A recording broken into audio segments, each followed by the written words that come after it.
I can't help but feel that Paul's little flub earlier was very Yeah. thematic with the topic of the game. Oh, that's true. Yeah, I guess you could have played it in 2013 if you brought it back. Welcome to the Impromptu Board Gaming Podcast. Today the panel reviews Anachrony, designed by David Turchi, Richard Amon, and Victor Peter. Later, we'll check to see if the panel can tell the difference between a real game and a fake game, but first, let's see what the panel's been playing lately. And I'm your host, Paul. And I'm here too. I'm David. And I'm Andrew. Alright, games we've been playing recently. I just got a Kickstarter fulfilled. It was Last Light by Roy Canday of the Dice Tower, published by Grey Fox Games. It's supposed to be a 4X game in an hour, maybe an hour and a half. And yeah, I got to play it this week. It was pretty good. I really liked it all around. It's really fast. Yeah, that would be if you're going to fit a whole 4X game into an hour or an hour and a half. It has two things going for it that really make it fast. One is 5 out of the 6 actions can be done simultaneously. You play a card, everybody reveals simultaneously, and then you look at their initiative order, whoever the lower number goes first, and then you generally don't need to go in order except for the last couple of cards. So you can just do 5 out of the 6 actions simultaneously, and then check around for cleanup, and then move on to the next round. And it's really fast. The second thing is that it's really easy to collect points, and the game is a race to 20 points. So instead of your normal 4X where you maybe explore, build up some resources slash ships, and then you go and fight, you pretty much you have to build as you go, and you have to sort of, it's like continuously make your way to the center and then build your ships and resources and infrastructure as you go. There's no doing one thing at a time. You have to do it all at the same time, because if someone sits in the middle for too long, they're just going to collect points really fast, and there's no way around it. So you have to just meet in there, and fighting is really interesting. You don't fight to the death. Basically, whoever plays the command card moves in, attacks one round, that's it. And if you miss, you miss. If you hit, great. But if you don't, you just move on. So then you can definitely have multiple ships in the center collecting points all at the same time, and everyone tries to fight and see who gets what they can get from the center. Wait, let me get this straight. So when you attack, your ships lob an assault at someone else's ships, and then everyone's like, all right, that's that. Yeah. So usually it's like you roll attack dice, both sides roll, maybe both sides take loss. If it's really long, it would be both sides roll attack dice, and then both sides roll defense dice, and then you see who gets hit, whatever. This is you move, attack, roll the attack dice, and then you're done. That's it. You're just like, no harm, no foul. Bye. Yeah, if you hit, great. If you don't hit, that's it. It doesn't matter. No one overthinks it or argues about it. You just move on. Every single action is designed to be very short and very quick, and then you just keep moving through. And it can happen where both sides just fail, and you just both sit there and then collect points, and then somebody else comes in and shoots you guys. Is there a benefit to attacking, or are you just doing it to be kind of a jerk? Well, so the theme is that this is tens of thousands of years in the future. Everybody has learned to harness light into usable energy very quickly and very easily. So everybody's racing to the last dwarf star in the galaxy. So like for some reason all of the stars have just stopped working. They all burned out. And then everybody races to the center and then collects light to like get points. And then, so you sit there and you're all trying to collect as much light as possible because it's the last dwarf star before you have to like try to move on to another galaxy and search for other stars. So you just, that's it. You get there, you fight, and killing other people's ships means that they can't collect the light, and theoretically you can collect more or whatever it is. Interesting. So my only question really is, you prefaced it by saying it's like a 4X game in an hour. And I've heard like that kind of pitch before. Last Light sounds different than the other games, but essentially my thing is that Usually a 4X game that's made short will call itself a 4X game, but it'll really not. It'll eliminate one or two of the X's, right? Explore, expand, exterminate, the last X. Exploit. Exploit, that's it. Yeah, exploit. So yeah, I think that's still true. The explore is very minimal.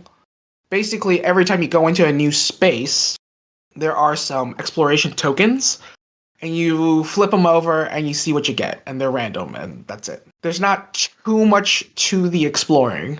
The expanding is true because you can collect light from planets that are orbiting the dwarf star. Let's see, the fighting is real, and that's fine. And then the exploitation, you just pull resources from what you've expanded to. So yeah, that happens too. So I think they all happen, but they all happen pretty minimally, I guess. So I don't know if that counts as like it's balanced throughout. Everything's been truncated, or do you count that as like you don't do too much of anything? Because the fighting doesn't go very the fighting doesn't go very far. The exploring, you don't explore that much. And then I think even the fighting isn't like multiple rounds of fighting. It's one round and you're done. Move on. Yeah, it sounds like the main premise is that scramble to get to the dwarf star. Yeah, you're pretty much scrambling there and then shooting each other as you can. It does sound neat. Cool, sounds cool. Based on your description, it does offer a different experience than other board games of its kind. So I'm interested in trying it out later. Yeah, it's pretty quick, and it's pretty easy to learn, pretty easy to teach. So I was pretty impressed by those aspects. I feel like sometimes like the reasons we don't play games multiple times is because they're too hard to relearn or teach new people. Like it's such a slog, you just don't come back to it. And this game doesn't have that problem. Actually, one question that came to mind when you mentioned like shortened 4X. How would you compare it with the Twilight Imperium roll and write? I've not played the Twilight Imperium roll and write. But anyways, there's Twilight Imperium roll and write. I played that first before playing actual Twilight Imperium, and this was a while ago now. But like I thought that was a neat, also shorter example. I think that one's probably like 1.5 hours. That's funny because the length is generally a complaint for a lot of people because while that is short for a Twilight Imperium game, Oh, it's very, very long for a roll and write game. That's true. Was it 1.5? I don't. Again, it's been a while. I don't remember. Yeah, the game's called Twilight Inscription, I think. Yeah, that sounds right. And yeah, there's so many. You get like 4 sheets of papers to to write on. So like right, one thing to speed it up, right? That's comparable with games is sort of make having things be simultaneous, right? That's sort of built in with the roll and write genre. Be simultaneous and a bit more like single player oriented in a way, and like I guess I found a lot of fun in just exploring the map and like trying to make things work out that way. how does combat work in the game? I don't remember. Okay. It's like two people guess what the next number is, and then it flips over. Whoever's closer gets a shot, gets a hit. Roll and Ride, yeah, Roll and Ride typically doesn't have combat, so I'd be interested if it does, how it works, but we can look that up later. Okay, David, what have you been playing lately? Well, what I've been playing recently is a game that I feel like well, I don't know if it is, but it has potential to be my game of the year of 2023. Ooh. Yeah, and that is the White Castle. Do they make good burgers or a lot of sliders? White Castles, yeah, Harold and Kumar show up. Do Aaron Kumar show up? Yeah, when you teach this game to new players, you got to get those jokes out of the way because they will inevitably happen. You have to call it the White Castle. I don't think you can just call it White Castle. It's not just White Castle, the White Castle. Yeah. It's the White Castle of all White Castles. Anyway, it's published by DeVere Games, and the designer is Isra C. Shay S. I don't know who these people are. Yeah, it just says Shay S. and Isra C. on the box. I guess that's how they want to be known, so that's what I'll call them. Anyway, this game it's actually a very simple game at its core, but we're talking about games that are hard to teach to new players. This is definitely hard to teach to new players. I guess the mechanics themselves aren't difficult, but putting it all together is very, very hard if you're not familiar with like how Euro games work. And that's also partially why I love it so much. The theme is you're trying to impress the Emperor, and you do that by expanding in 3 fields: farming, the castle itself, and military. And on your turn, you're going to draft a die. there's like a high side and a low side to these dice you can draft. And if you get the high side, you'll get more money because you'll place it on spots, and the difference between the spots value and your dice is the money you get. If you take the low value, you'll probably have to pay, because if you go under the spots value, you have to pay the difference. But you get a bonus, which is your own like personal engine. Ooh. To make it quick, the farmer side generally expands. It gives you repeating actions like extra materials or bonus actions each turn. The castle side has a bunch of actions on them, and it's how you expand your engine by bringing people into the castle, and they start taking the action cards and adding them to your engine. And finally, the military gives you bonus actions when you go there, and gives you end of game scoring for all your people in the castle. Hopefully that was succinct enough, because I don't want to get into detail of everything. It would take too long. But the interesting thing is the game is very quick. You just take a die, you do an action. That action might cascade into other actions, but for the most part, you're just putting them in one of those 3 sectors or on your main board, and then the next person goes. You do this 9 times over the course of the game, so there's 3 rounds and 3 turns per round, so you only get 9 turns in the whole game. But throughout, you want to try to evenly distribute between the 3 areas, but at the same time, if you focus on one, you might be able to get extra bonuses there. So there's a lot to think about on every turn, even though in general, everything is fairly straightforward once you know what's going on. The thing I like about this game the most, which I really want to emphasize, is that there's nothing really here in this game that experienced board gamers would consider new. This is a Euro game through and through. It is just exceptionally well done, in my opinion. I think the idea of essentially perfecting an idea as opposed to creating a new idea gets lost a little bit with the extreme number of games that come out every year. I think like taking a game like a new idea from an 8 to a 10, or maybe even 8 to a 9 doesn't seem like a whole lot when you like look at it like directly, but that little innovation, making a game, like perfecting a game, can have such a profound impact on just the enjoyment of the mechanics and therefore the game itself. Now, on top of all that, the game actually comes in a pretty small box. It is the same size as the Red Cathedral, another De Vere game, if you know that one. It's about maybe half the size of a Catan box, I'd say, more or less, maybe a third-ish. And the game, last time I went by my local game store, it was only $40. And for a medium to heavy Euro game that packs a lot of punch, this is just, I can't recommend it more to anyone that likes Euro games. That's the White Castle. Wow. That's a great pitch. I'm very curious and on board. Yeah, I thought the bridge mechanic was also so good. Like, I don't know if it's innovative. Are there other games that use that bridge mechanic? Maybe not. Like, there's definitely games that you roll dice and you can draft the high dice and the lower dice, and then the higher dice are better value, but the lower dice give you bonuses. Pulsar, whatever that year is, comes to mind for that whole kind of style. It's 2048. Okay, thank you. I can never remember the exact year. The bridge itself, maybe not quite, or the dice drafting, not exactly how it is in this game, but certainly very similar in a lot of other dice drafting games. Yeah, like it's always. I played the game once. It is really hard to decide which side to draft from. The fact that the bigger dice are free and give you a couple extra dollars maybe as you're going, or the bottom side lets you run your engine. I mean, those are just two really enticing. Like both ends of the choice are highly incentivized. So it's just unless you are like really flush with money, like you just have a lot of money for some reason, or you built your engine to produce a lot of money, I guess maybe that's the way to go. But getting that is just huge. So I really like the White Castle. Another thing I want to emphasize, which I really like about this game, is that the rewards or the action spaces for all 3 zones, the farmers, the castle, and the military, all have different rewards on them, and they all change from game to game. So the way you play or the tactics involved might change based on how that does affect the game a lot on how you go into it. Also, the cards in the middle will change throughout the game, and it is kind of random. So there is a bit of luck involved, but there's so much foresight into it because the cards in the middle, which I explained earlier, is how you pick them up, and that's how you build your engine.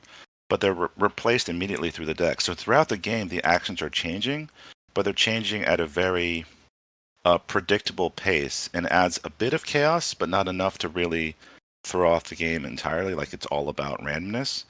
But there's also adds more of an element of unpredictability to it that seems fair. In long story short, the better actions that appear will be taken up by people first, and you will expect that. Meaning you can plan for that action to go away and be replaced by something else, as opposed to just hoping, the actions you need are there. On your turn, you can kind of sense what's going to happen a lot better. So it adds that element of the game is never the same every time you play it, but in a way that I feel doesn't feel overtly random and pointless, or unpredictable. Oh, it was Pulsar 2849.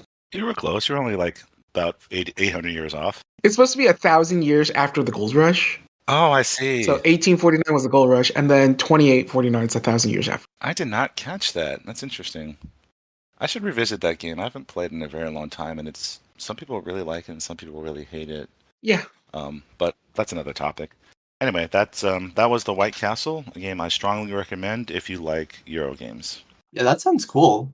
And just the way you mentioned the end of how the game, it's a little bit different each time. I don't know. I was just starting to get Great Western Trail vibes because I still love that game, obviously, and the 3 different areas and sort of juggling that balance and I really like a game going into it where you don't really know what you're going to do. You know what you're trying to do, but you really got to adapt to what's out there.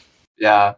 Andrew, what have you been playing recently? So the big highlight for me was a game from Kickstarter came in as well. This is Divinity: Original Sin, the board game, made by the folks over at Larian Studios, and I think one other one. It sounded like they were working with another group to actually make the board game. So Larian Studios, the people who made the big hit Baldur's Gate 3 recently. Before that, they made other video games. One of which was the Divinity: Original Sin series, and then they made a board game based on that.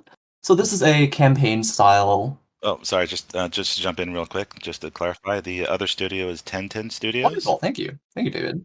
And I want to say that both Divinity and Baldur's Gate are excellent games. It's true, and I'm looking forward to this review. Anyways, I've had one play session so far. Looking forward to a second one, hopefully this weekend. It's a campaign style, fully cooperative board game. For those of you familiar with Descent, it kind of feels like that, but just a much smoother process. And I think Descent or maybe even Gloomhaven, but I think Descent a little bit more so, based on sort of how the enemies determine who to attack and how you do your damage and stuff is based on rolling dice. So the comparison to Descent feels a bit more apt. Anyways, what really impressed me about this game was how smooth it felt. And I say that in terms of the setup. So essentially, the sort of choose your own adventure book is the main board of the game, where it's a nice illustrated book that sort of describes and sort of sets up each location for you. So the way it works, there's the book, and then there are little spots on the map. You pick out these, so as you explore the different locations on this location, put on these location cards and discover more about what's actually going on there. It really feels like Divinity, the video game, if you're familiar with it, in terms of both the flexibility of how you can customize and build your character, as well as the high sort of combo potential when working with your teammates in combat. But then it also captures the exploration really well, I think, in that the exploration doesn't drag, and then suddenly as you discover things, it sort of just takes you in a potentially unexpected direction. Yeah, so it doesn't drag, so each location felt fairly short. I was expecting each location to be a bigger deal, given the depth and scope of the video games. They tend to be a lot bigger. They feel bigger, and because it feels like there's a lot of things going on at once. Is it safe to say that this game feels more combat focused? I'm inclined to say no. So the combat is a big deal, in that there's a lot of opportunity for fun and cool things to happen, and the combats are pretty tense, and that you really have to make each of your turns count, is the sense of it. But the exploration part has been very enjoyable too. Just sort of moving along to the different parts of the map, the location in the book, and then just seeing what happens. Obviously, there's inevitably going to be a sort of back and forth kind of flow between the exploration and the combat, as is typical for these types of games. But so far, it's felt pretty good. I imagine as a board game, there might be a bit more emphasis on combat. So like Baldur's Gate 3 has a lot more emphasis on exploration, I feel like. But yeah, it is very early, but I've had a very good time so far. That sounds awesome. The Board Game Geek has it tagged as a legacy game. I have my own gripes about that, but not the. I don't know if it applies to Divinity, but I have my gripes about the legacy game tag in general. But my question would be like, well, A, do you agree with that? B, if I were to play with you, would I be able to just jump into your game, or would we have to like start a whole new one? That's a good question. Okay, so regarding the legacy tag, I don't think I agree with it. It's a campaign style game. The legacy doesn't make sense to me. That tag doesn't make sense to me. Okay. 2, regarding what you just said, so there is both campaign option as well as I pledged at a higher tier, so I think I should look through it more, but I think there should be a sort more of a combat only focused like one shot type thing where you're just sort of jumping in to do more combat. So that's separate from the campaign. So at the very least, we could do that if you wanted to play. It is in the one campaign we have going. It's only 3 players, so entirely possible for a 4th player to join in. I can check it with my friends. And there's also enough stuff like the tutorial is completely separate, so like I can also show you that, but tutorial's short and blah blah blah. We just wanted to jump in, and I don't have the game with me. It's at my friend's place, so I haven't looked thoroughly enough to figure out all those details of how easy it is for people to jump in and out. I suspect it should be doable because the combats and stuff, they all scale based on how many players there are. Cool. Sounds good. This game runs 1 to 4? Yes, that sounds right. And if you play solo, presumably you'd be controlling 2 characters. I think. Maybe not. I don't remember. Anyway. Community says it's best at 2 or 3 for a game that's barely out. The community has its opinions very quickly. Yes. Not always accurately, just quickly. I mean, that sounds like a gimme on these times of games. It sounds like a campaign / like explore style game like Mage Knight, and in all those games you don't want to play a max of 4. It just takes too long between turns, and then you don't want to play solo because it's nice to have someone else there. So yeah, cool. Sounds good. All right, and that does it for games we've been playing recently. Let's move on to our review of Anachrony. Today, we're going to be reviewing Anachrony, published by Mindclash Games, designers David Turchi, David Aman, and Victor Peter. I think most people say Turksy, but I did look it up, and it's pronounced Turchi according to the internet. I knew I was going to mess it up, and I was like nervous about saying it. Everybody understands seeing a designer's last name and trying to pronounce it. And I'm like, remember, it's CH. Turkey? All right. And that could be totally wrong. Maybe the internet's wrong and Turchi pronounces it in a family specific way. I don't know. I haven't met the guy. Yeah, that's fair. I mean, okay. All right. Anachrony. This is a pretty heavy game. The first time I think I played it was 2013. That's impossipossible. Is that impossible? Oh, it is impossible. It came according to BGG, it came out in 2017. 2017. Yeah. The first time I played it was at a Board Game Geek Con. And did we go there 2017 or 2018? I thought it was 2018. I went both of those years. I don't know if you went both of those years? I did, because I can't help but feel that Paul's little flub earlier was very thematic with the topic of the game. Oh, that's true. Yeah, I guess you could have played it in 2013 if you brought it back. Time traveling. All right. Oh, you were there. Yeah, I played with David. It was you, me, Charles, and Matt. I mean, no one at home is going to know who they are, but that's all right. I remember liking the game a lot right off the bat. I thought it had the best loan system out of any game I've ever played. So the normal loan system is always is usually money or whatever the base currency is. base resource, whatever it is. This game has you call yourself from the future, I guess, and then send something back to your past self to help you get things done. And the thing you have to get done is get off the planet because the planet's gonna blow up. So instead of just being able to ask for money or resources, you can ask for people, you can ask for mech suits, you can ask for any resource you want, and water. Yeah, any resource, mech suit, and yeah. So, and I just thought that was like the coolest. It really kind of emphasized that every player could be in a different spot and have different needs and need different things. And instead of just getting one thing, you can get anything that you're using can be requested from the future and then you give it to yourself.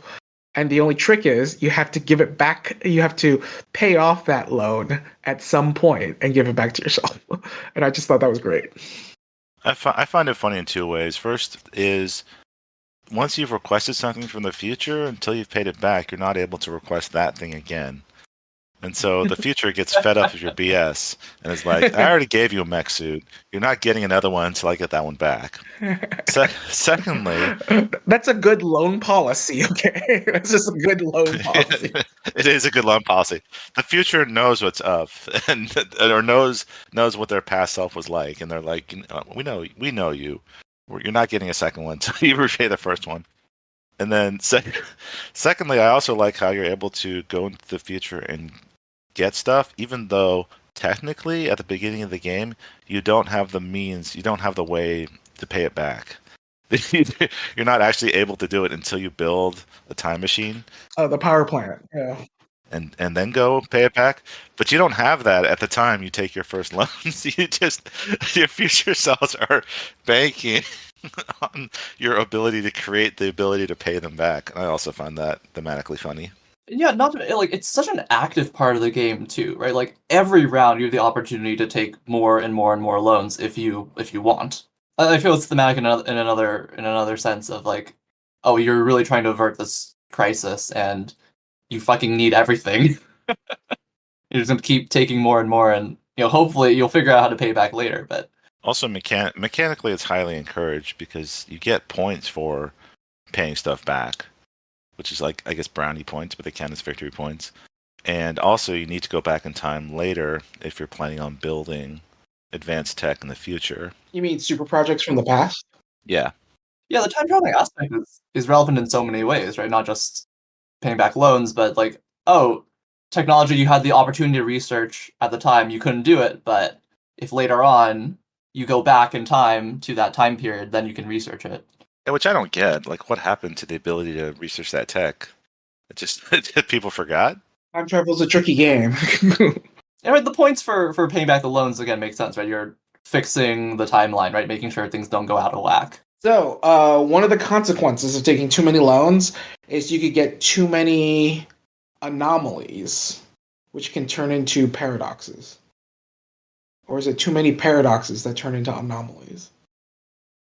I'll look that up and then, yeah. I think it's anomalies turn into paradoxes. It's the paradoxes turn into it. Wait, no, it's crap. I always get those mixed up too. Just keep it. But anyway, you got smaller paradoxes and you got full-on realized paradoxes. The other thing I really liked was, and I haven't seen another game do it, is the building system. So in the game, there are 4 types of buildings. There are yellow buildings, which are power plants. They allow you to go backwards in time. There are gray buildings, which are factories. They produce various resources. There are blue buildings, which are life supports, something you need in a dystopian future. They produce water, which is your base resource or currency. And there are red buildings, which are labs. They produce everything else. It ranges from straight victory points to recruiting or cloning more workers or various ways to deal with paradoxes. Each building type has its own draw stack, and during setup, you take the top tile from each stack and put it into a discard stack. So there'll be 8 possible buildings you can construct at the beginning of the game, 2 of each type. At the start of each new round, you'll take the top tile from the draw stack and move it to the discard stack. So if you build from the draw stack, you'll uncover a new building underneath it.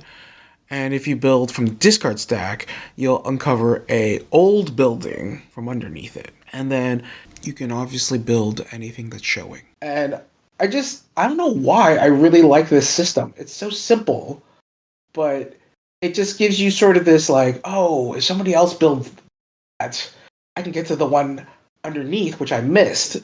So it's almost like there's a limited window for you to build something, except maybe if somebody else builds the thing on top of it, you can get back to it. And there's just something I really like about that overall. I don't know why, but I've never seen another game do it. Yeah, it's like nothing's lost, right? No piece is ever lost, which is kind of cool. Just gets kind of buried. Yeah, exactly. The funniest part is when something gets buried and you're pretty sure it's there, but you didn't take a note of it because you didn't care for it at the time. But then later something happened and your strategy has shifted and you're like, I need a building that does that. I think it's under there, but I'm not sure. I don't remember exactly. I should go back in time to my previous self and ask them. Those were the two things I really liked about the game. The loan system and the buildings that go from a draw pile to a discard pile. It is a cool system. I'm trying to think of another game that does something similar, and I really can't. Like, there's an extreme variance in the game in those buildings. Because not all buildings are made the same. There are clearly some buildings that are way better than others. Right. I like how that randomness creates kind of this volatility in the game. Everyone's looking like, oh, this next one's going to be really good. And it also makes it interesting because the buildings are worth a varying amount to each player. Like, there are two building combos that are really, really strong versus any given building being pretty good. Every round, you have to wake your people up by giving them water. And if you do it consistently, the cost of water goes up in subsequent rounds. And there's a two building combo where you build both of them.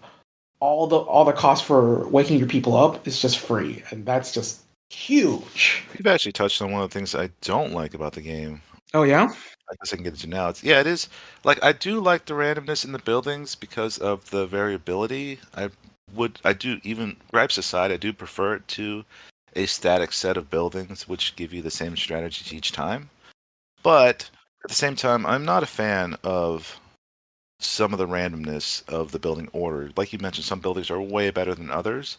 So oftentimes you'll be sitting there and you have no good options, so you just take, the best one, and then you'll uncover something that's way better for everybody. And the next person's just like, cool, I'll just grab that, and now you're left at a disadvantage through pretty much no fault of your own. I guess you could try to play some sort of weird chicken waiting game, but you don't even know what the next buildings are going to be. So the buildings are also random. I like to play with asymmetric powers and things.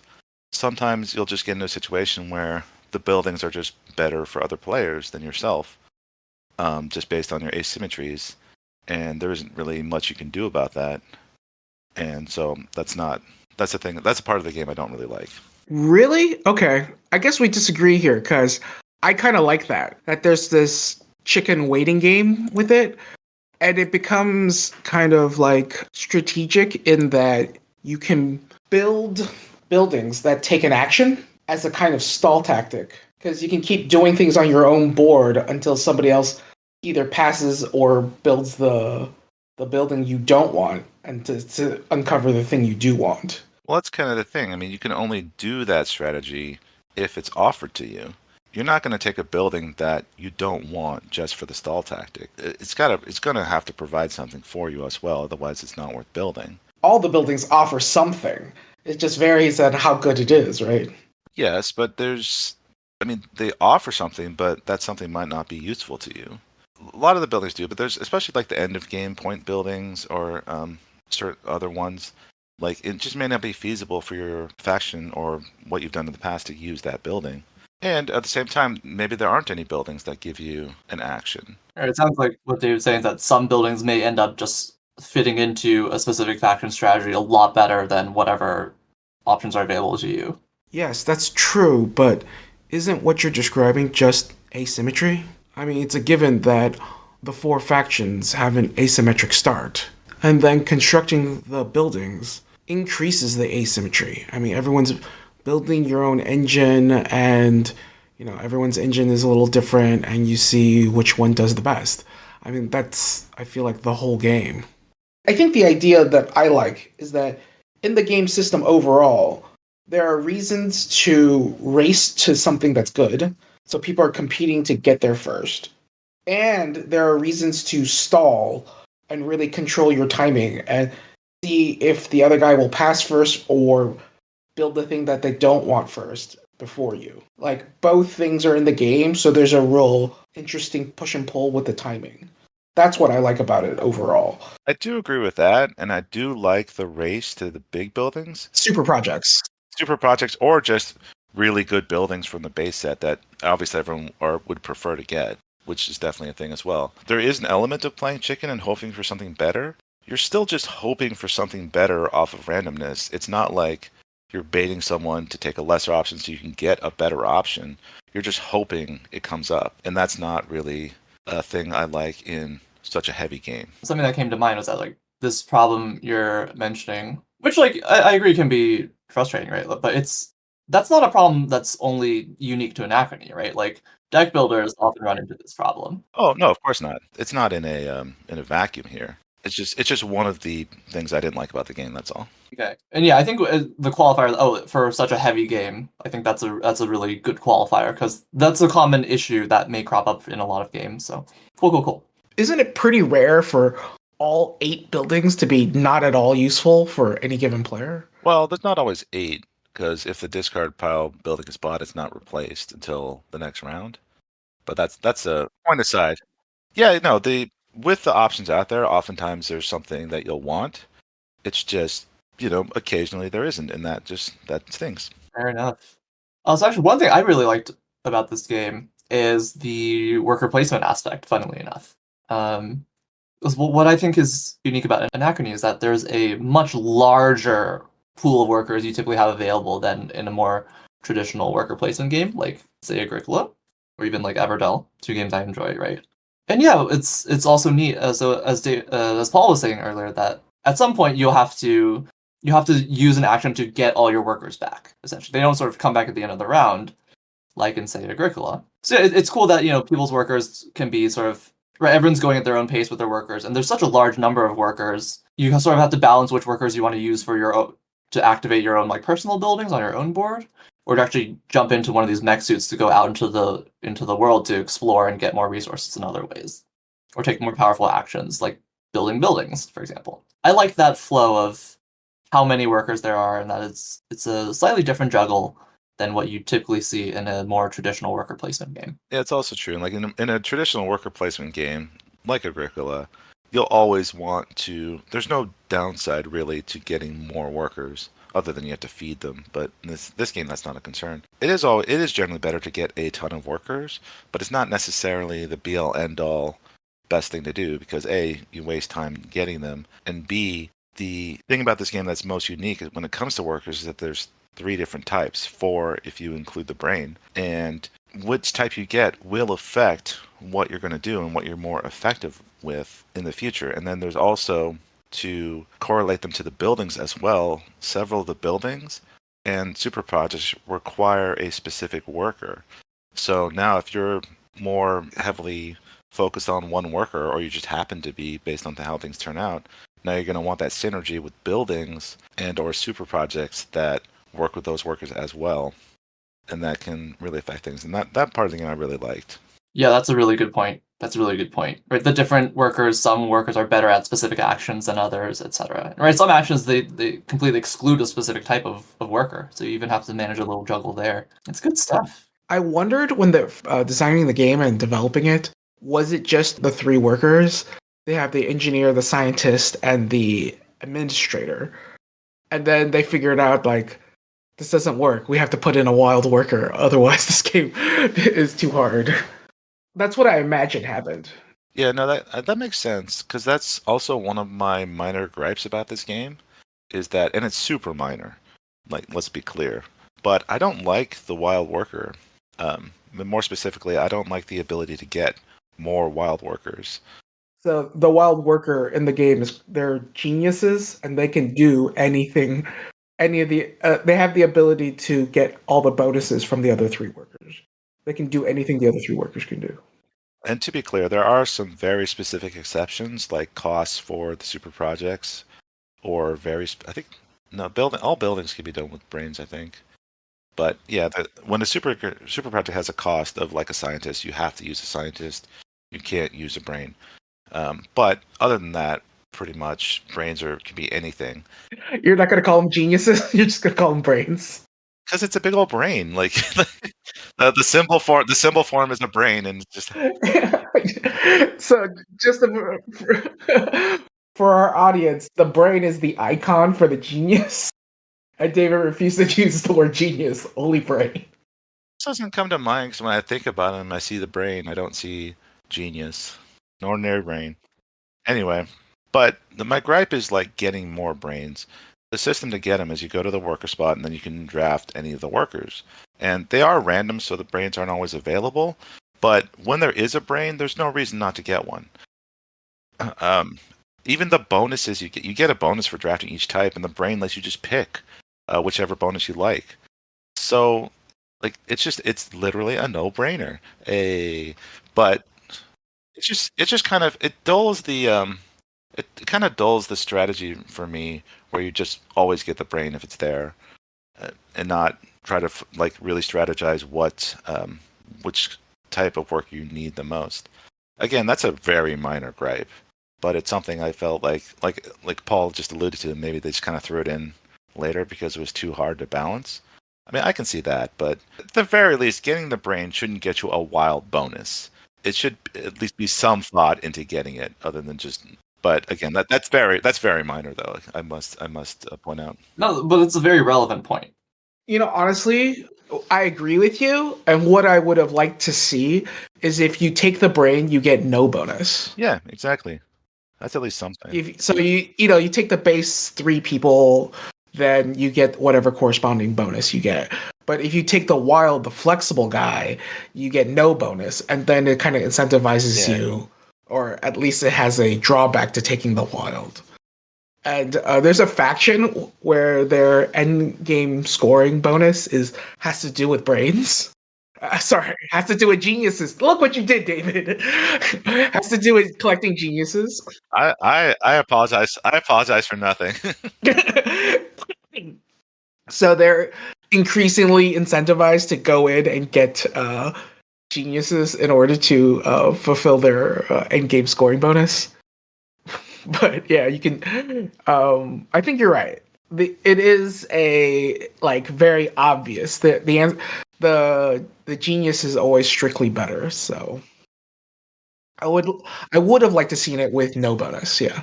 Yeah, and oftentimes resources can be pretty tight, so there could actually be a downfall to taking a wild.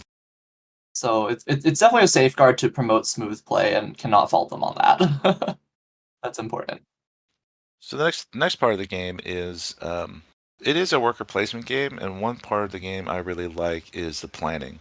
When you start the round, you have to plan the number of mechs you're going to use. And for the most part, it's going to be a number between 1 and 6. But later in the game, it's going to be maybe down to 1 and 4. There are some asymmetrical powers to mess with it. In addition, you need resources to power all the mechs, and you need people. So you need to remember that you need those resources as well. Otherwise, you'll have mechs just sitting there not being used, which is a big waste. Because also, for all the mechs that you don't use, you get resource bonus, usually water. And as we mentioned how tight the game can be, this decision on how many mechs you use can be essentially game breaking. Not like game paralyzing where you're just SOL for the whole game, but you can certainly crash and burn and hurt yourself by making poor decisions in the number of mechs you choose each round. Yeah, it's a subtle but meaningful choice. And the other thing, even if you go ham and get all 6 mechs, for example, early, the spaces where you can actually send these mechs is still limited, right? As a worker placement game, it's limited. So it's even worth it to have all those extra actions if you're taking them to a sort of like weaker, generic, like infinitely available space. Yeah, and to be clear, there are two spaces that are unlimited. Or is it just one? It's two, right? Two, the water grabbing and the trading. It's two. There's one space you can collect water, and then there's another space where you can trade, convert resources into other resources. Yeah, so you'll never be shut out like in some other worker placement games where you might be able to get a ton and the spaces fill up. You will always be able to do that, but in general, those are not the most desirable actions. They're just kind of there if you need them. But these actions though include building buildings, which you mentioned, getting people, which we mentioned, and getting science, which we haven't mentioned yet. In addition to that, there's two wild spaces that cost water, and they let you do an action in those three categories that's already been taken up. So if all the building spaces are gone, you can go to the two wilds to take a building space, but you can't do that until all the building spaces are gone. And gathering resources. Like not just water, but like the materials you need to like build buildings and Mining. super Oh, projects. that's right. That's off on the side. Mining. You can't wild the mining. That's why I forgot about it, because it's off to the side. But yeah. And the more expensive wild space is how you get first player, which in this game can be very, very important.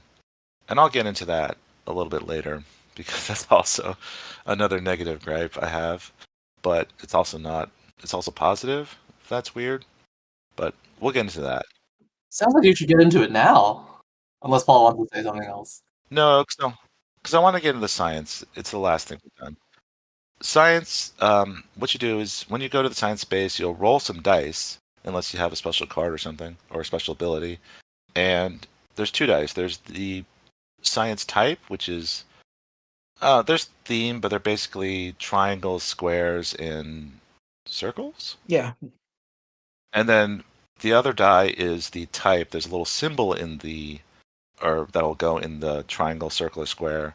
Looks like a double helix. There's one like a radiation symbol, I think, or a skull maybe. I'm making stuff up now, but there's four different symbols. Okay. There's also a people. Yeah. People, yeah. Anyway, the combination. So you get to set one of the dice, and then you roll the other. So I could make sure I get the people symbol, but then the shape is random, or I could like make my shape something specific like a circle, but then the symbol is random. And then whatever you roll on the other die, you get that token. It'll be if I set the circle, I'll get a circle with whatever symbol I roll. Let's say I roll people, I'll have a people circle, and that's how you get science tokens. And you use these science tokens to build these super projects, which you mentioned earlier. They're like big buildings, basically, and the super projects always require a specific symbol and shape icon, or like two or three of the same shape. The cost of most super projects is a token with a specific symbol and shape. So, like watch square.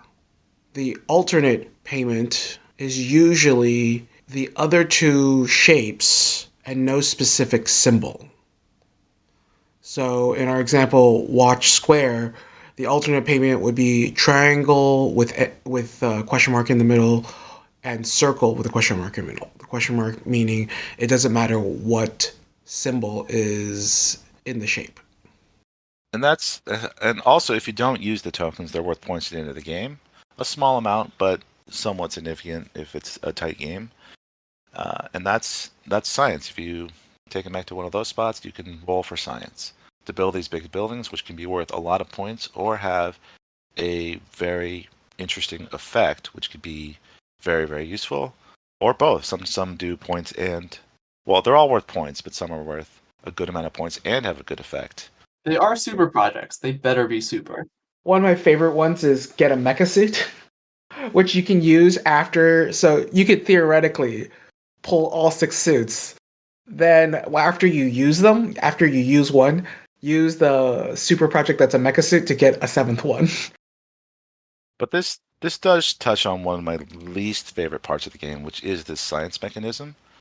I, in particular, I'm not against dice rolling as a whole, but when it can affect things to a pretty significant degree, which I feel these do, then I'm sort of against it. I don't like the set one, roll the other randomly mechanism in this game, the way it's applied. Because, like I mentioned, you often need a specific shape and a specific symbol to build one of these super projects. And if you just don't roll it, or you actually have a less than 50% chance of rolling it when you try for it, then to get what you need to build the projects. And then if you don't roll the symbol, you can then try to maybe get the, like we said, just you already have like a circle now. You can just get another circle to build a super project because a lot of them require just 2 circles of any type. The thing is, though, most of these projects, if they have that option, the shape they use to build it, like the wild shape, is not the same as the specific shape with the specific symbol on it. So if you're trying to plan to build one of these super projects, you either risk it and you go for it, and then you have to like hopefully have a backup plan of some other project which someone else doesn't want, or you just go for the wilds, and then you have to go there twice to get it. And well, I kind of get the whole risk reward kind of thing. I just don't particularly like it. What don't you like about it? Is it too random or I don't like how it's too random. I could go there. I will try to get this project, and maybe I'll roll it, and now I have the symbol I need to build it, and I got it in one turn. Whereas someone else, if they're going to guarantee it, they have to go to the science space twice just to get it, what they need to build it. Furthermore, this has happened.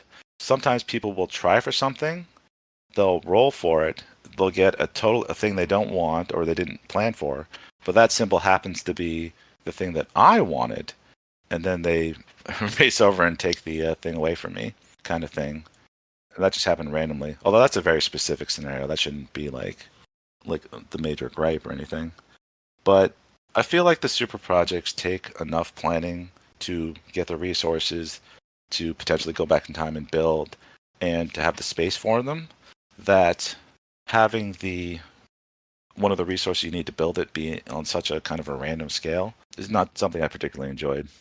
I do feel it fits with the theme, which is fun actually. I do like that aspect of it.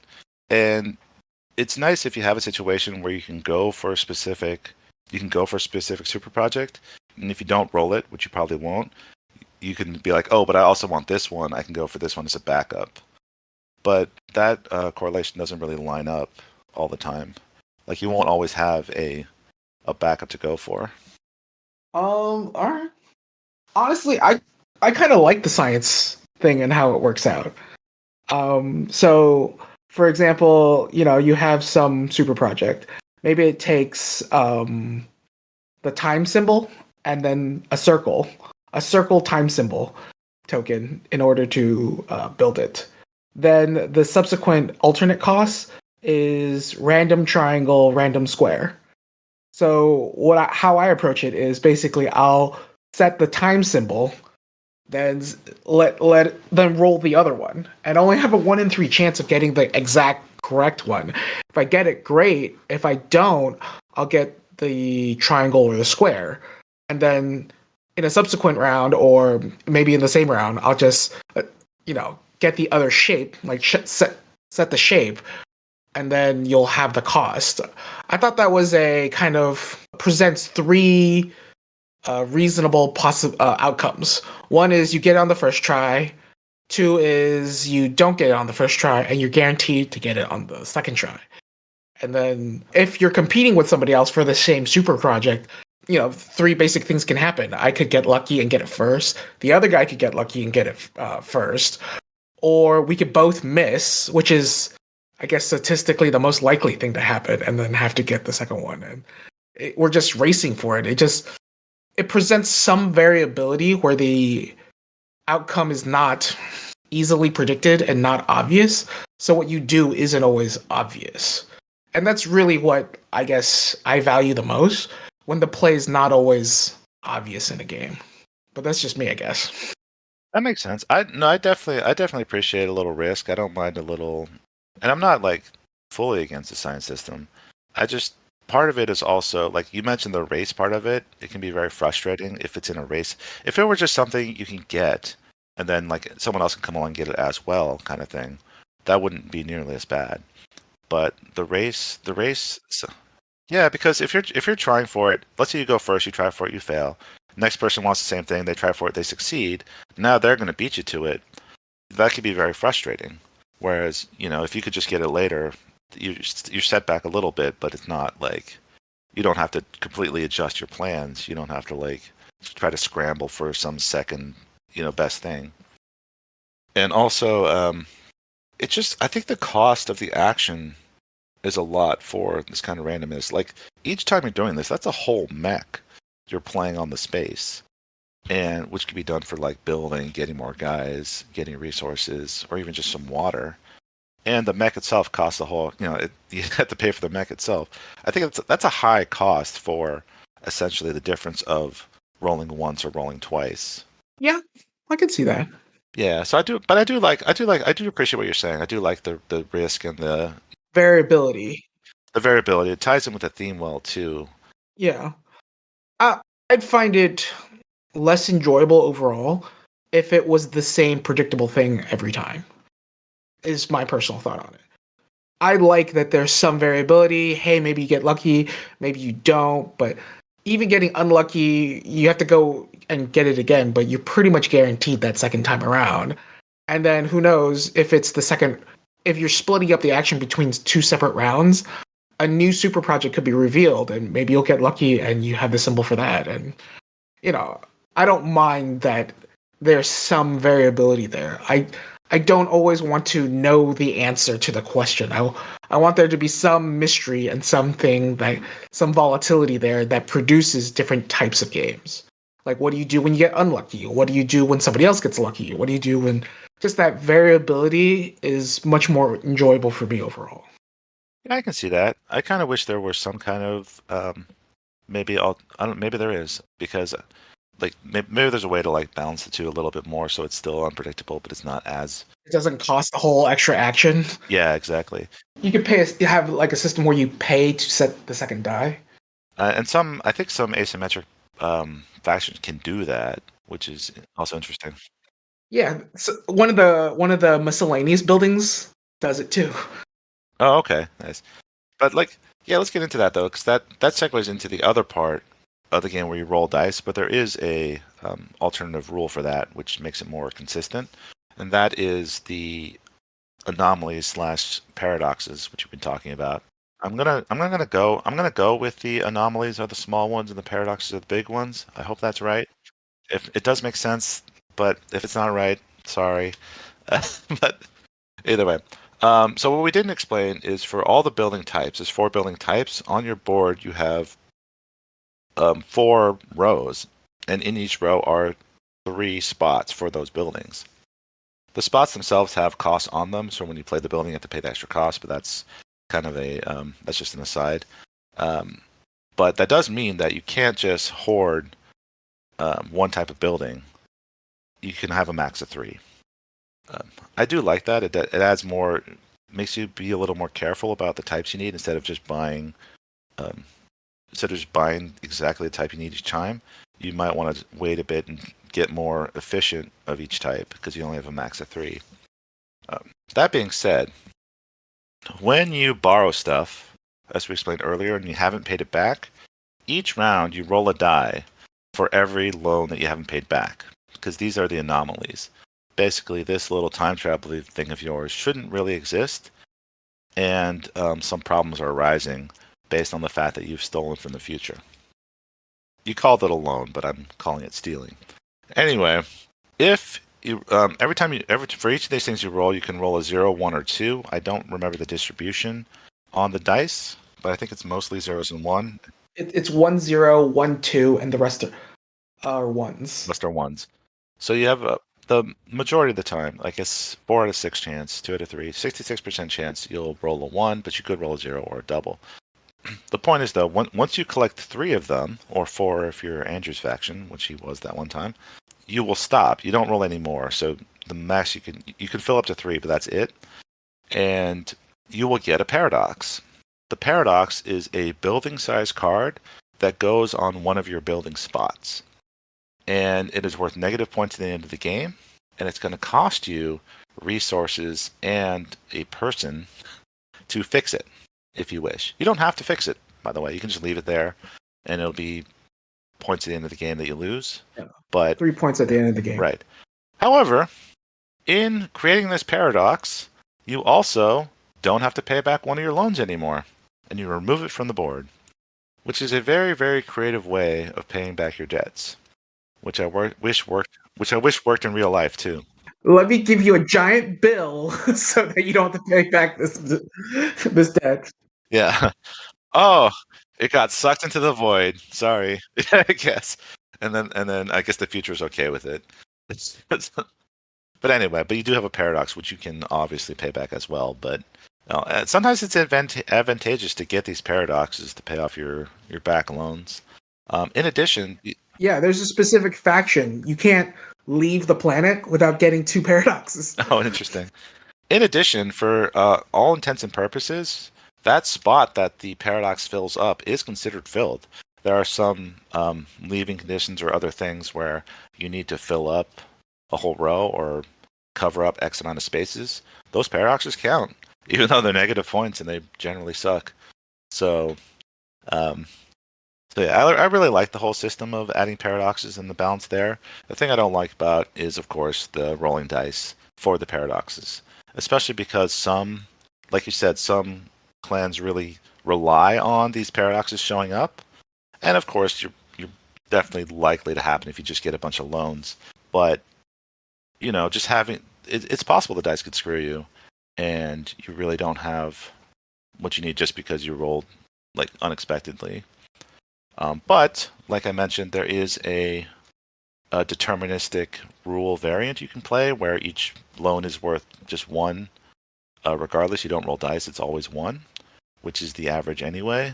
So that's an easy fix if you really don't like rolling dice like I do. So that's why it's really just a minor gripe in a sense. I will point out as well, just like the science, I do think that rolling dice is more thematic and kind of more fun in a way, even if I don't like the randomness, just because, well, it's an anomaly. It's the fabric of time. It's kind of unpredictable, right? You need a randomizer to get your random thing. Exactly.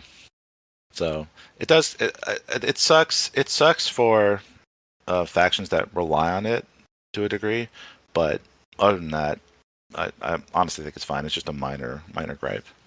The paradoxes always have to go on your cheapest available build spot. And then if there are multiple tied for cheapest, then you can choose. It always has to go on the cheapest. Oh, is that right? I didn't know that. I thought it was just the rightmost one. Always the cheapest, yeah. It's meant to be bad. Wait, it's always your cheapest? I think it's the same for super projects. I think we were yeah, of course. I thought we were playing right to left, so cheapest will be left to right, won't it? Cheapest is left to right. Yeah, interesting. Okay, that is a game changer. Oh no, I was playing. That's right. No, I remember now. I was playing a clan that lets you place the paradox wherever you want.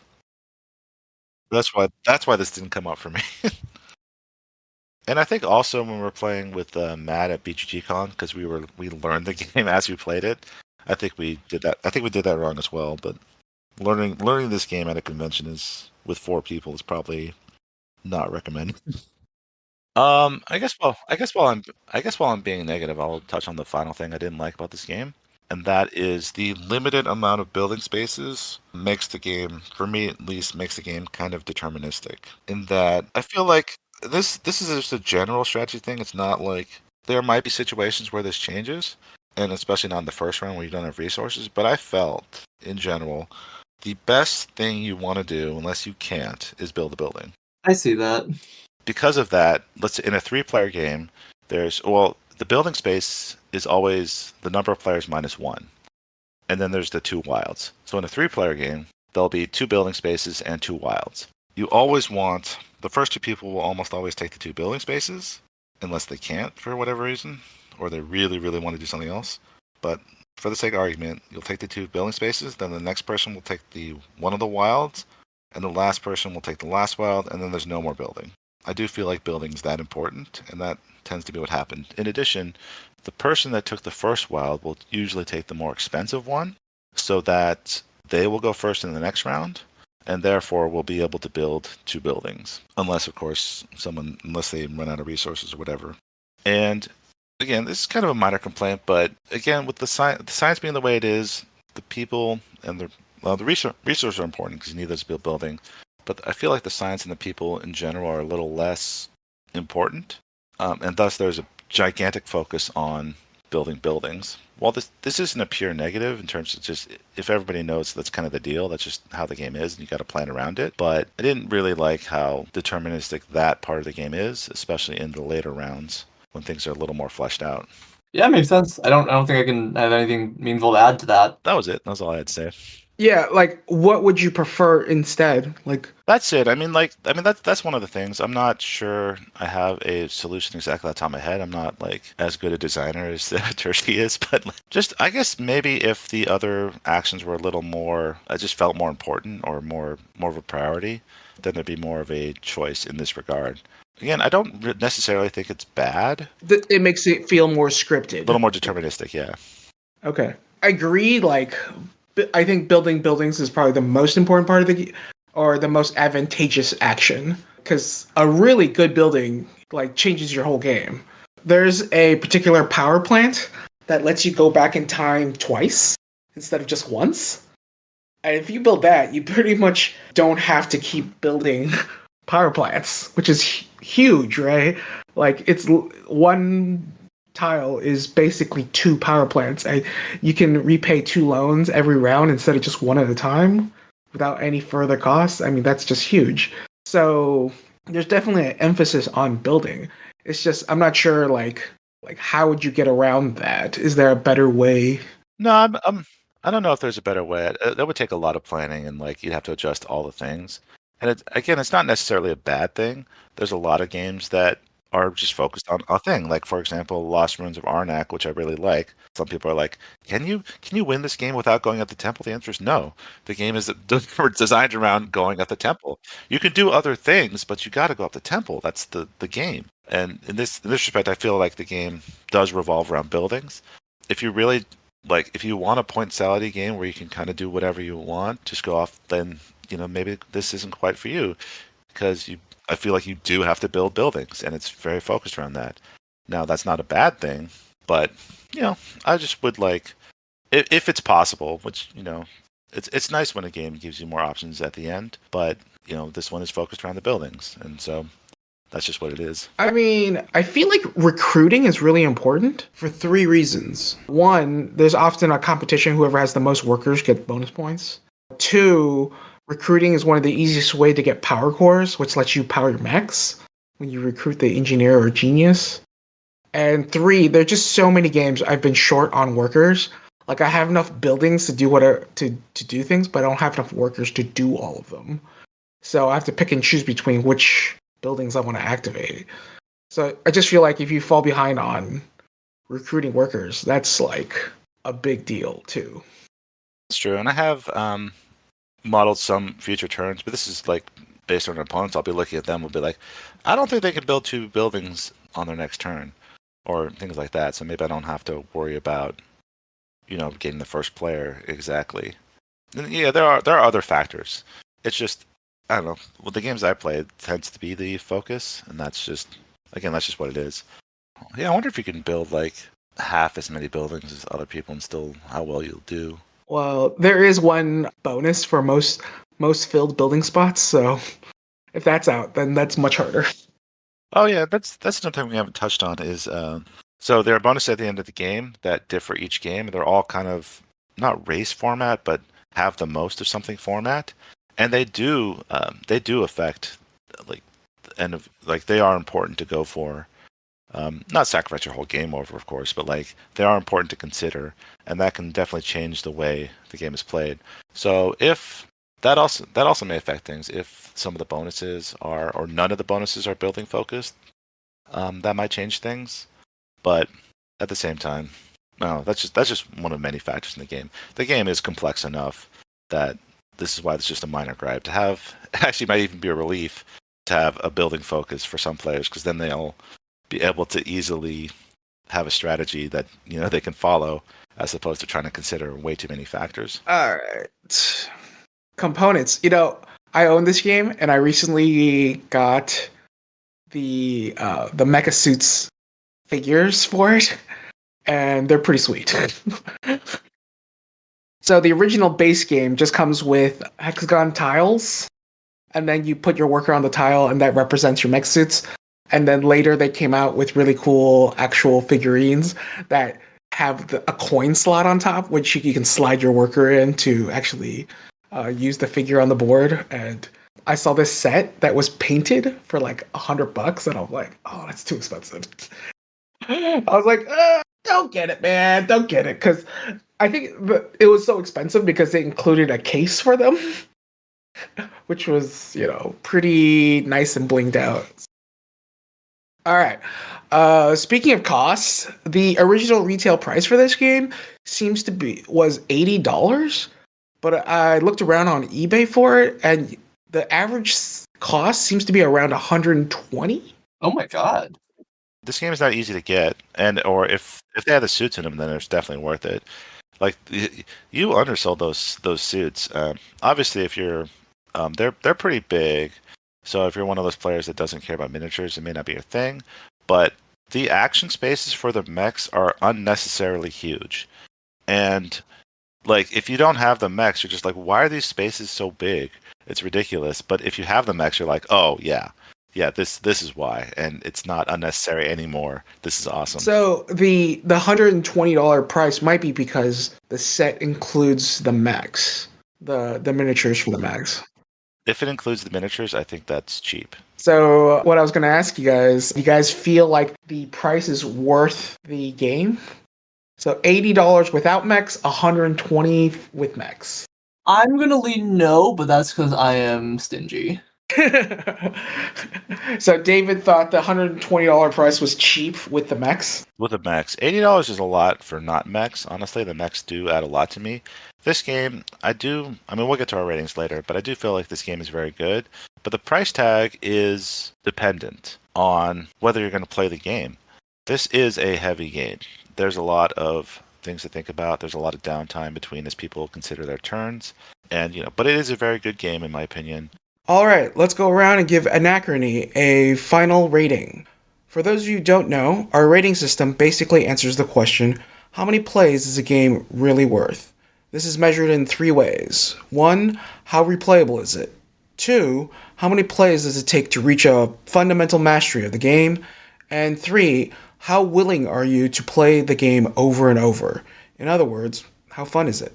So I should point out a caveat for me is that I've only played this twice so far, and both played it online on Board Game Arena with you too.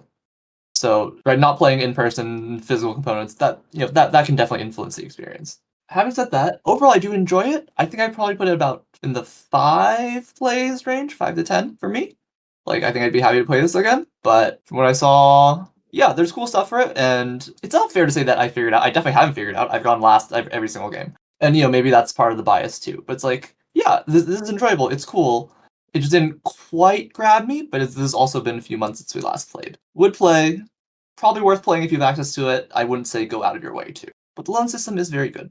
I actually agree with Andrew quite a bit. I think 5 is a reasonable number, but in terms of be like 5 play. If you're an experienced player, it'll be about 5 players or so till you really get this game. And if that's all you want out of a game, then that's when you'll shut it down. But there's enough replayability, there's enough different factions, there's enough, with bonus content and other things to play this game quite a bit, like 15, 20 times-ish. But in terms of really getting it, 5 to 8 sounds about right. I'd probably give this maybe 10 plays. I give this 10 plays. I kind of explored the game and kind of figured out various parts of it. kind of slowly, I guess, because I definitely, at the very least, there's the raider spot, which is where you go trade with the raiders, and you can change. You can basically convert any resource into any other resource, and if you use the administrator, you can trade twice. And I didn't realize how useful that was until a little later into the plays.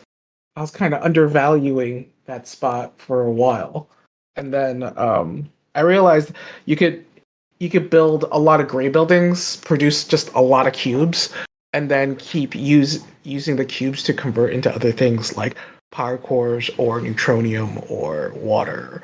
Yeah, whatever you might need. Even though the unlimited spots aren't great, they're actually still pretty useful. It really helps you share up whatever you're short on. Yeah, they can definitely be a lifesaver. That's true. Honestly, I agree for the most part what you're saying. I did rate it a few less plays, but there are definitely a lot of things that aren't obvious, little pitfalls, little boons that you can find playing this game for sure. Do you guys want to close with some final thoughts on it?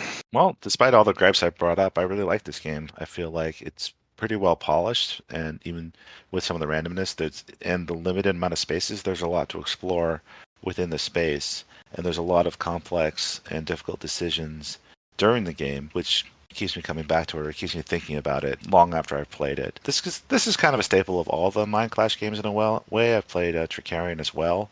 That one's even more complex than this one, in my opinion. But we're focusing on this game. And I think this game is kind of I think it's the most popular Mindclash game, and for a reason. Some of their later stuff has gotten a little too complicated or too weird. This one does have a really cool theme. It does have some interesting elements, but it's definitely grounded in the worker placement format. Really keeps it, well, I guess grounded, and prevents it from going way too off the rails. Again, if you're not a fan, if you don't like heavy Euros, you know who you are. Obviously, you want to avoid this, but if you haven't checked this out and you like Euros, like heavy Euros, it's definitely one to seek out and play. Andrew, why don't you go ahead? Yeah, for me, I'd say yay loan system, yay worker placement elements. Yeah, I really like the game. I think it does have the best loan system, and I kind of like some of the smaller random elements. They're pretty small, so they're not game breaking, but at the same time, it produces some meaningful variation in the game that really needs to be considered. So I like the variability. And yeah, I'm just bored of always taking loans for money. This is just not that interesting. But this where, you've built this engine and maybe your engine is short on this particular thing, and you can use the loan system strategically to shear up your shortcomings is just great. I can't think of another game that does it like that. You were right about the mechs. They really do make the game a lot cooler, a lot more fun. I wish I was more into painting to actually go ahead and paint the mechs myself, but the reality is I do not paint very well, and I wouldn't know what to do with them. I think the game's a little bit on the expensive side, but worth the price. Man, you undersold those mechs. They're so massive. They're fun to just put on the board. And just the slot. You did mention the slot at the top you put your guy in. It's just chef's kiss. That's just put your little dude in the mech and just send him out there. I do think that this is Mindclash's biggest title. And that's solely based on the number of expansions this game has. It has a giant amount of expansions.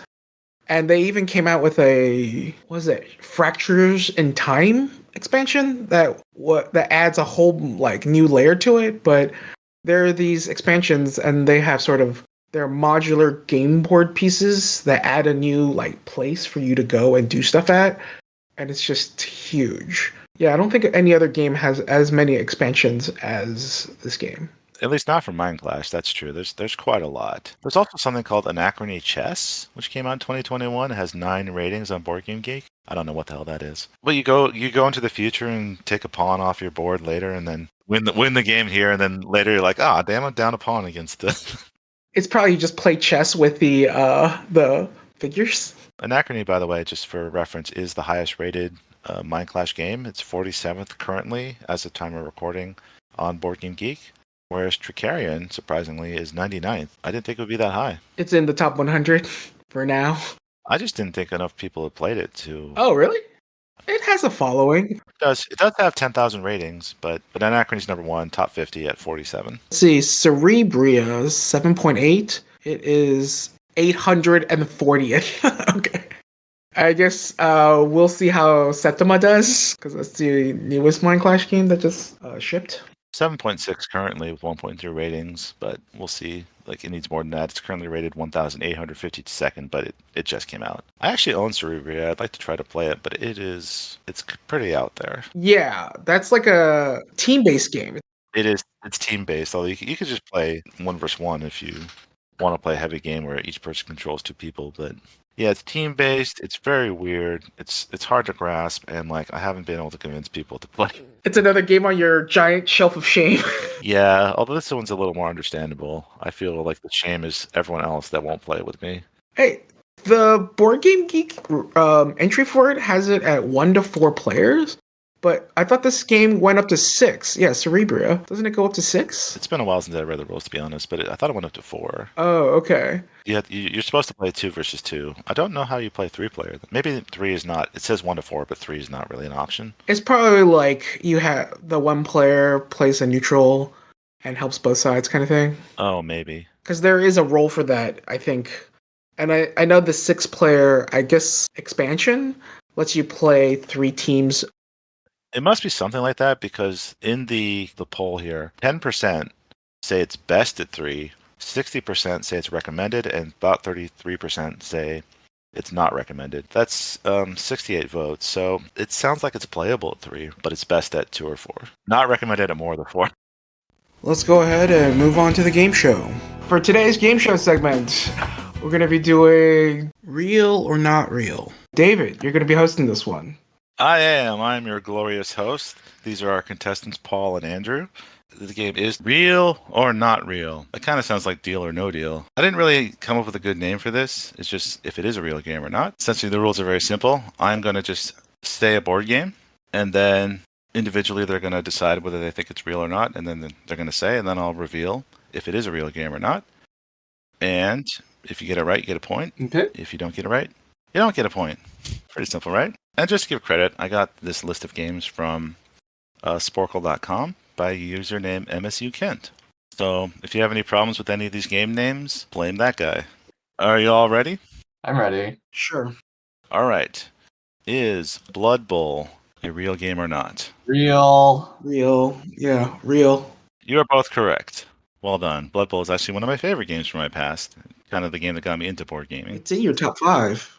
It's not in my top 5. I don't think it's that good a game, but like I remember you talking about it before. Oh yeah, I talked about it a lot. It's a they can make a whole league around it. It's a really good game, but like it's not. There's definitely some problems with it. It's heavily luck based, et cetera, et cetera. But very fun. Yeah, that's what I've heard. Next game is Dingo Bingo a real game or not? Okay, Paul. I'm going to say no. I'm going to say yes. It is not a real game. Oh. I know, right? I want it to be, but it is not, unfortunately. That is a point for Paul.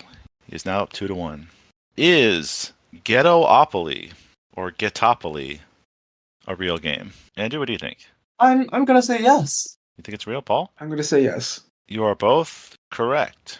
It is indeed a real game. Excellent. Pretty much made a monopoly of everything at this point, haven't they? Right. That one made the news. Oh, did it? I did not know that. When it came out, it was considered pretty offensive. Oh, for sure. Wow. Oh, for sure. I think it came out, early 90s or something? I guess the game itself, maybe like some of the property names or something might have been offensive. I don't know. I'd have to see it or look into it, which I'm not going to. Is Chicken Cha-Cha-Cha a real game or not? Paul? I think it's real. I think it's real. Yeah, I think we might have all played this game, in fact. I think I've played it, but I'm pretty sure I've seen it. This is like the Knizia game where you're trying to be like in the middle, I think. I haven't played it. Paul, do you remember? It's not designed by Knizia. You play a number, and then like whoever's in second place wins.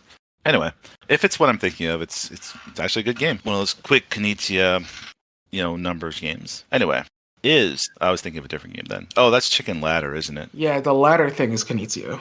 Yeah, okay. Well, Chicken Cha-Cha-Cha is probably a kid's game then. Anyway. All right. The next game is Thesaurus Rex. That sounds funny. I'm going to go off brand. I'm going to say no on this one. You don't think it's real, Paul? I'm going to say it's real. All right. Well, the correct answer is it's fake. Yes. Andrew has a point for that one. Back in the lead. And by back in the lead, I mean Tied, technically yes. lead. All right. Is the Hell Game. Hell Game is one word, by the way. Is the Hell Game real or not? Yikes! That like the name of this game sounds terrible enough that I feel like it should be fake, and yet that just seems like appropriately jokey enough that it could be real. I'm gonna say no. Fake? Okay. I'm gonna say real. Let's say real. Wow. Shows your moralities there, Paul. But also your correctness because it is a real game. If the game could be a game, then the hell game could be a game.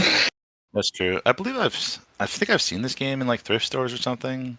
I could be very wrong. Just could be a bad memory or just one of those like I will it to be a real thing. Anyway, I don't even want to ask this next one. Well, I'll do it anyway, just for completeness' sake. Is Kill Dr. Lucky a real game? It's real. Real. Yep. Okay. I don't have to go over that one. That's too long. Yeah, that sounds right. Pretty sure we've all played this together. Have we all played this together? Well, I've at least played it with you, Paul. I'm not sure if I played with Andrew, but I think we have. And probably not me, but I know I learned it from someone, and that someone might have been y'all. Actually, it might be someone else I'm thinking of. I thought we all played it at a game night, but it's hard to remember exactly who played. Anyway, regardless, definitely a real game. The next game, Primordial Soup. That sounds fun enough that I'm gonna say yes. Okay, Paul. Yes, it's real. Paul, do you even own this game? No, there's a copy of it at Eudaimonia.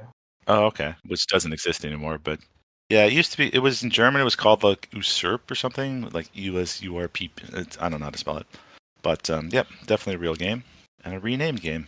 All right, is Cannibal Quest a real game? Also one word, by the way. Huh. Cannibal Quest. Well, the Q is capitalized, but Oh, one word. Somewhat. This seems thematic enough. Someone would do it. I'm gonna say yes. okay, Paul, what do you think? I'm gonna say no.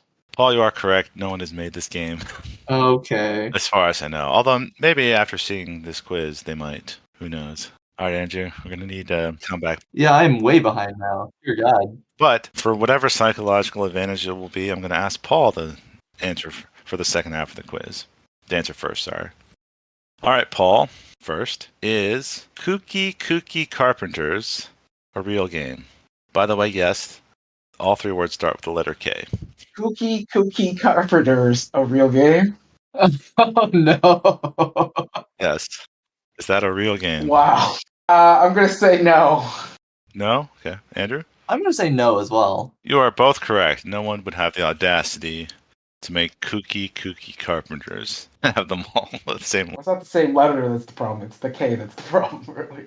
All right, let's continue with the next game, and that would be the Really Nasty Horse Racing game. Is the Really Nasty Horse Racing game a real game? And if it is, how nasty is it? I'm gonna say it's real. Think that's a real game, Andrew? I'm gonna say it's not real. Oh, Andrew, you're just digging yourself a bigger and bigger hole. No way. It is a real game. No way. Wonder what's nasty about it. They probably roll a die when you're next to each other and you can hit the other jockey or something. Now I want to play it. We'll look into it later. Next game is Hey Paw, there's a goat on the roof. A real game. Exclamation mark after paw. Hey, Paw, there's a goat on the roof. I'm gonna say real. That's a real game, huh? All right, Andrew? It's very tempting to say it's real. I'm gonna be contrarian. I'm gonna say no. You got to stop doing that, Andrew, because Paul just knows his games, apparently. Have you played this, Paul? It sounds just silly enough to be like a kid's game. No, it's true. It's true. I was tempted to say yes for exactly that reason. Like, All-time best game with a stupid name? Who stole Ed's pants? Anyway. I don't think that's stupid to Ed. If you saw Ed, you might disagree. that's a good point. Anyway, the next game is Yank It with an exclamation mark. Yank it? Yeah, kind of like Bop It, except it's got the word yank. Huh. I'm gonna say real. That's what I was thinking. Real game. Andrew? Not real. Not real. Oh, finally, it's worked out in your favor, Andrew. It is not a real game. Yeah. Not a real game. Okay. Flop it. I'm pretty sure it literally has yank it as one of the options. You can't just make yank it. I think it's pull it. No. It's not yank it, it's pull it. Yank it would be a little obscene based on the terminology. All right, the next game is Stump the Nun, a real game or not? I hope that means like confusing or confounding a nun, as opposed to turning a nun into a stump. I haven't played the game, I don't know, but have my ideas. Anyway, Paul, is that a real game or not? That is a tough one. I'm gonna say fake. Okay. Andrew, what do you think? I'm gonna say real. Andrew likes being contrarian, but worked out last time, not this time. It is a fake game. Oh. Maybe having you go second wasn't the best idea. Well, it is what it is. Well, I'm not like intentionally being contrarian. Right, of course. I was pointing that out. Yeah. I don't think you're changing your answer based on what Paul does. Still, if you were, it's a bad strategy because Paul is just on a roll. Yeah, that's very true. Missed 2 so far, I think. All right, is Jinkies, Velma's Monster Mystery, exclamation mark after the Jinkies, by the way. Is that a real game or not? Real. Real game? Andrew? I'm saying it's real too. Well, you're both wrong. Ah. They made it up and added flair to make it sound more Scooby-Doo-like. They do have Betrayal at Scooby-Doo. That is what got me. I was like, oh. Like I'm not very familiar with Scooby-Doo, so I didn't realize. I see. Yeah, it does sound like a real game. And Scooby-Doo properties are everywhere, so it makes sense. But in this case, it was just a diversion. They got me. And they got Paul, too, which is very tough. So. That's what matters. All right, the next game is Crash, the Bankrupt game. Exclamation mark after the crash. Crash, the Bankrupt game? I'm gonna say real. Crash, the Bankrupt. I'm gonna say real. You both say real? You're both right. Yeah. Sounds like you're both getting good at this game. Personally, I would go for Crash, the Bandicoot game, but that's not real. Wow, that's a throwback reference. A little bit. Although, not too bad. A new Crash Bandicoot game just did come out in 2022, I think. Maybe 2021. Crash Bandicoot 4. Pretty good game, if you like that kind of game. Is Stilts and Kilts. Is that a real game? Yes, it's a real game. Andrew? It sounds real enough to me. It's real. It does sound real, doesn't it? That's because it's fake. They just totally leaned into the Scottish theme. That is good enough for me. And did a rhyme.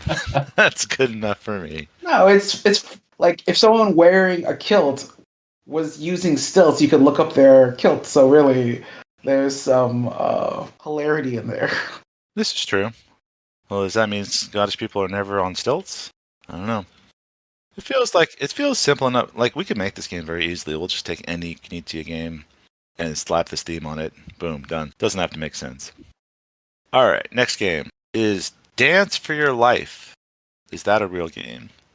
There is an exclamation mark after life. So it's Dance for Your Life! Or is it, I don't know, it's some kind of excitement. Anyway. Dance for Your Life. Dance for Your Life. Is that a real game? I'm going to say fake. Fake game? Andrew? I'm gonna say fake too. Oh, you're not going to catch up to Paul by just agreeing with him all the time, you know? But also, you're not going to fall further behind because you're both correct. It is fake. Yeah, that was like too generic. You know? That was my feel. A little bit. Also, like that'd be a weird board game. Also true. Like, oh man, I've got 2 fox steps and a and a foxtrot. I hope I can survive. It's Twister, but with stakes. Ooh, now we're talking. All right.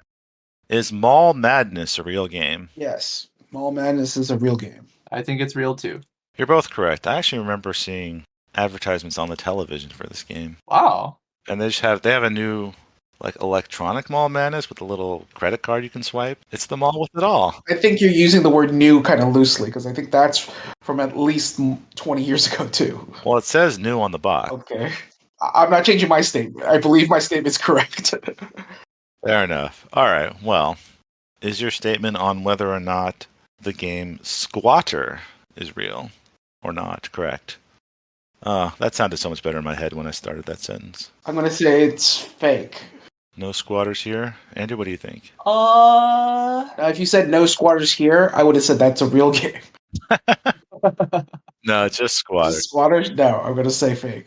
I'll say Squatter's real. Congratulations, Andrew. You have answered the last one correctly. No way. Squatter is real, and that's all that matters. That one was worth 45 points. I did it. I'm still the champion. Yeah, pretty much. I'm still the champion. That's what I'm hearing, right?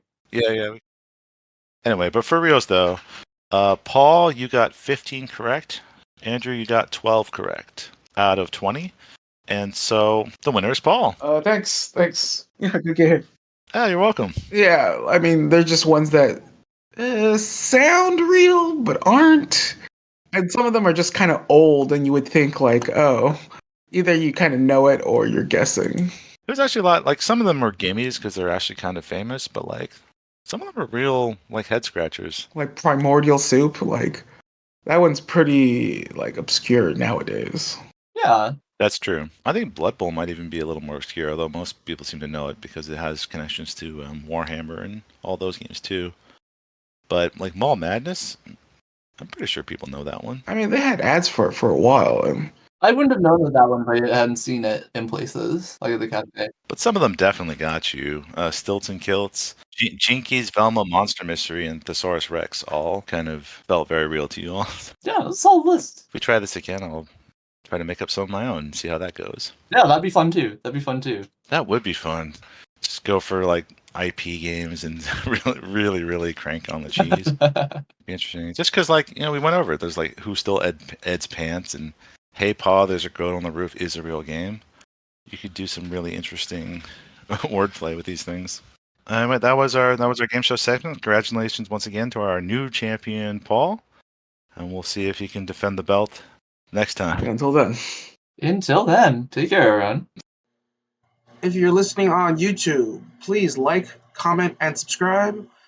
If you want to continue the conversation with us, you can do that at our Board Game Geek Guild Impromptu Board Gaming Podcast, guild number 4233. Or if you have any questions, comments, or suggestions for the show, please email us at impromptuboardgamingpodcast@gmail.com.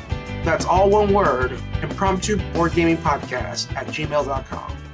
Thanks for listening, and we'll catch you guys next time.